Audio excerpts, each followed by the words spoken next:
Cerita kali ini menceritakan mengenai masalah korupsi dan politisasi. Alkisah ada dua orang insan manusia yang bernama Semar dan Garam. Mereka sedang duduk di depan teras rumah sambil merenungi keadaan politik di Indonesia saat ini. Wahai Gareng, aku sangat prihatin dengan keadaan negeri ini. Korupsi dan politisasi bantuan sosial atau bansos semakin merajalela. Sepertinya kita tidak bisa lepas dari jeratan budaya dan sistem politik yang korup ini. Benar Pak Semar, aku juga merasakan hal yang sama. Masalah ini seperti benang kusut yang sulit diurai. Mungkin ada kaitannya dengan budaya kita yang masih mengangkat dan kuat. Tepat sekali, Gareng.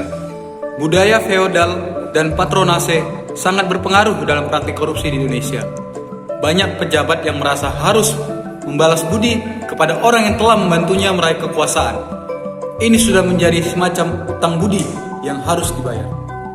Benar sekali Pak. Mereka yang mendapatkan jabatan merasa perlu memberikan imbalan kepada pendukungnya melalui berbagai cara termasuk penyalahgunaan dana bansos.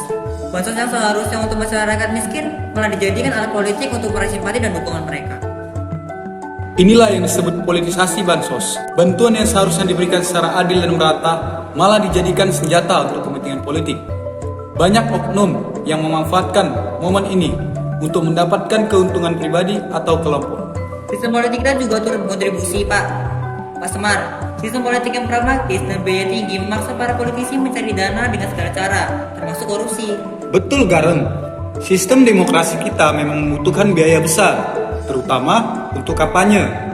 Ini membuat politisi mencari cara untuk mengumpulkan dana, dan korupsi bansos menjadi salah satu jalannya.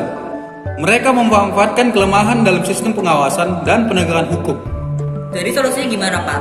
Bagaimana kita bisa mengatasi masalah ini? Pertama, kita harus memperkuat pendidikan karakter dan etika sejak dini. Masyarakat harus dibekali dengan nilai-nilai integritas dan anti korupsi.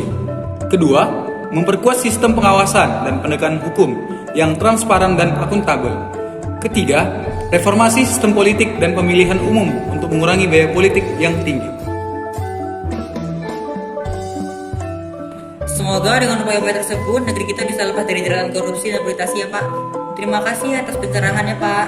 Aku akan menyebarkan pesan ini kepada masyarakat.